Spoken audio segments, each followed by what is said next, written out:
बिहार विधानसभा चुनाव को लेकर बीजेपी अध्यक्ष जेपी नड्डा ने गुरुवार को विपक्षी गठबंधन पर तीखा हमला बोला। औरंगाबाद की रैली में नड्डा ने कहा कि ये चुनाव विकास और विनाश के बीच की लड़ाई है। उन्होंने कहा कि एक तरफ एनडीए है जो बिहार को आगे बढ़ा रहा है, जबकि दूसरी तरफ इंडिया ब्लॉक है जो राज्य को पीछे ले जाना चाहता है। नड्डा ने कांग्रेस को परजीवी पार्टी बताया जो अपने सहयोगियों को खत्म कर देती है। वहीं आरजेडी पर हमला करते हुए उन्होंने कहा कि ये रंगदारी, जंगलराज और दादागिरी की पार्टी है।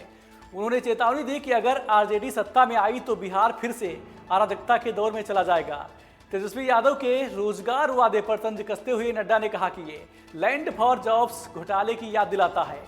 उन्होंने पूछा कि हर परिवार को नौकरी देने का वादा करने वाली पार्टी बताए वेतन कहां से आएगा। नड्डा ने आरजेडी पर आपराधिक छवि वाले उम्मीदवारों को टिकट देने का आरोप लगाया, खासकर शहाबुद्दीन के बेटे ओसामा साहब का जिक्र किया। उन्होंने कहा कि नीतीश कुमार ने बिहार को जंगल राज से मुक्त किया है और मोदी सरकार ने राज्य के रेल बजट को 10 गुना बढ़ाया है। नड्डा ने कहा कि बिहार की जनता विकास का साथ देगी, विनाश का नहीं।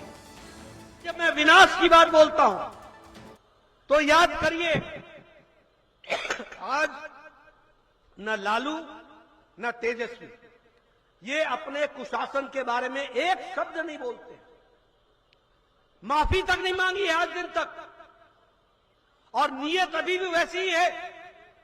इस चुनाव में भी शहाबुद्दीन के बेटे को टिकट देना ये अपने आप में बताता है कि आज भी आप गुंडा राज लाने के लिए ललायित हैं। आप बिहार का विकास नहीं चाहते, आप भ्रष्टाचार के गटर में धकेल देना चाहते हैं। ये आपका उद्देश्य है।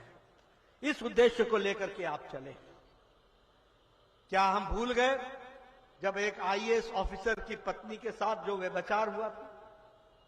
क्या हम भूल गए कि सरेआम एक आईएएस ऑफिसर डीएम को सड़क की जान ले ली गई थी? क्या हम भूल गए कि आपका सांसद शहाबुद्दीन दिन दहाड़े पुलिस के एसपी को दौड़ा दौड़ा कर पीटता था? क्या हम भूल गए कि किस तरीके से मां बहनों की इज्जत लूटी जाती थी? क्या हम भूल गए कि अपहरण एक धंधा बन चुका था, एक उद्योग बन चुका था?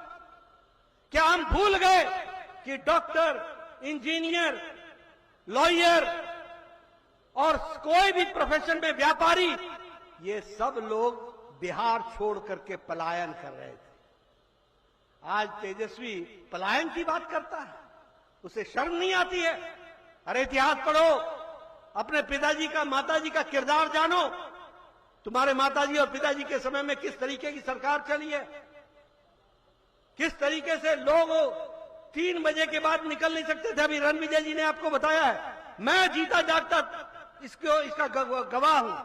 यहां तो नक्सलाइटों का आतंक था, लेकिन पटना जैसे शहर में भी 5 बजे के बाद हम नहीं निकल सकते थे। यह स्थिति ला करके खड़ी की थी। बोलिए, ऐसे शासन को लाना है क्या? बताइए, ऐसे शासन को आना है क्या? इस शासन को अगर नहीं आना है तो एनडीए को जिताना होगा, रणविजय जी को लाना होगा। यही रास्ता है।